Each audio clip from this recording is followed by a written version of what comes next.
Hey guys, it's Emily Reynolds with emilyreynolds.net, and I wanted to use my video blogging today to answer a Facebook question. It's a question that I get over and over and over again, and I wanted to answer it. Basically, how did you get into competitions? I want to get into competitions in fitness modeling, and I want a personal train, usually goes along with that question too, and how do you get people to come to you as a personal trainer? Well, my long story short, I started 3 years ago training for competitions, and I started in figure. My body doesn't pack on muscle the way some girls does, so after about 5 figure competitions, always placing top 5 but not getting first or an overall, I decided to ask the judges their opinion on my body. I was already fitness modeling, and fitness modeling didn't like all the muscle and the vascularity. So between that and the judges saying, bikinis for you, I said, you know what, let's try it. I have fun doing the competitions, and I was already training bikini competitors. I loved the posing and just having fun with it on stage. So I did my first bikini competition. I got second place, got overall in my third, won my pro card in my fourth, got a second pro card in my fifth. So I love competing. It's not for everybody. So when you're thinking about competing, I suggest that you reach out to people like myself and others that do compete and ask them the pros and the cons of competing. That's a much longer video blog today than I have today to be able to talk about the pros and cons of competing. But it's a lot of your personality, your drive, your lifestyle, because you do sacrifice a lot, so you have to be ready for what's entailed, because it's not for everyone. You don't need to compete to become a fitness model either. Okay, obviously you have to have the right physique that they're looking for.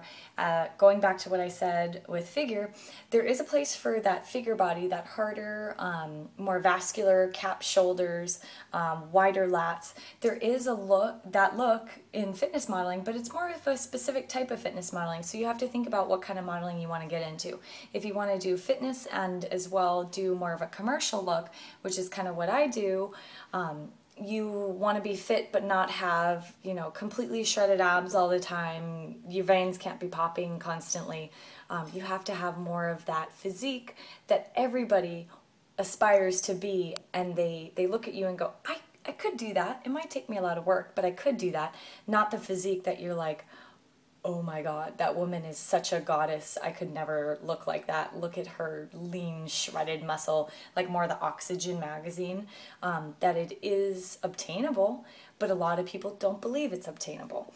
So with fitness modeling, you usually want more of that believable, I can do that if I work real hard physique. And that tends to be more of the bikini physique.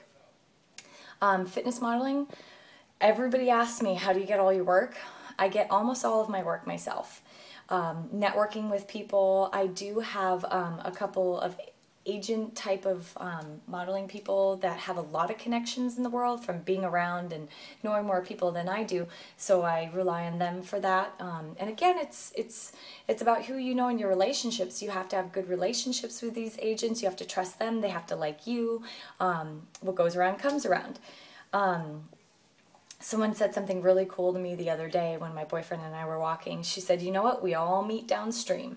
And basically, if you can't visualize that, it's saying don't do anything upstream that you wouldn't do downstream, because we're all the same and we all end up in the same place. So don't burn bridges. Treat people the way you'd want to be treated. Make those connections with people when you go to your fitness events. Hand out your business cards. Tell people your story. Email people.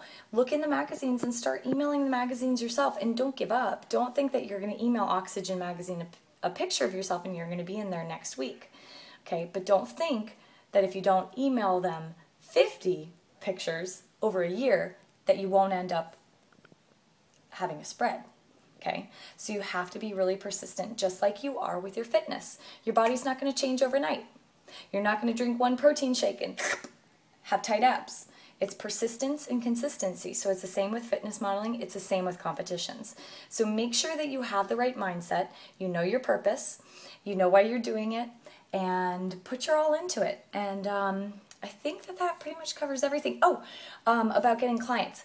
Basically, fitness modeling and doing competitions will help your business because your clients will look at you and for inspiration. They're already hiring you because of your attitude, because of your personality, because of your drive, on top of course, your knowledge. But you are really in a people person job and you're there to care.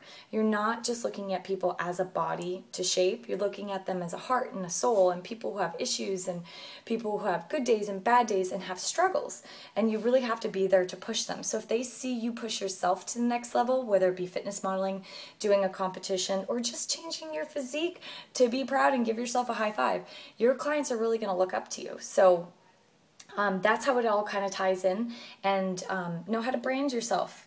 What is your story? Did you have an eating disorder before? Did you have a disease? Like I tell everyone, I had Graves' disease. I was diagnosed with fibromyalgia, all these things. They wanted to put me on disability.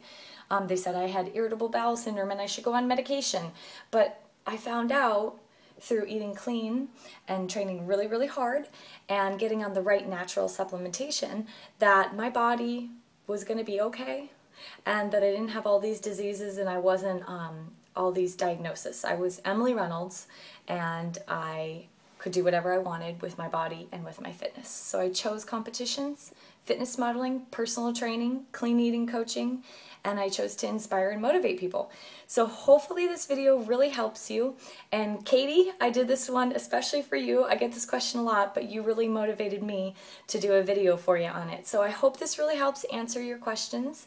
And you guys, you know, whenever you do have questions, I might not get to video blog an answer to all of them, but you never know when I'll pick your question to do the video blog. So make sure to email me through my website, emilyreynolds.net, and I do have my Eat Clean to Stay Lean for $37 right now. It's a full program on eating clean, so that can be the beginning of your journey, because it is 80, or I say 90% diet. All right, hope you guys have a beautiful day. See you later.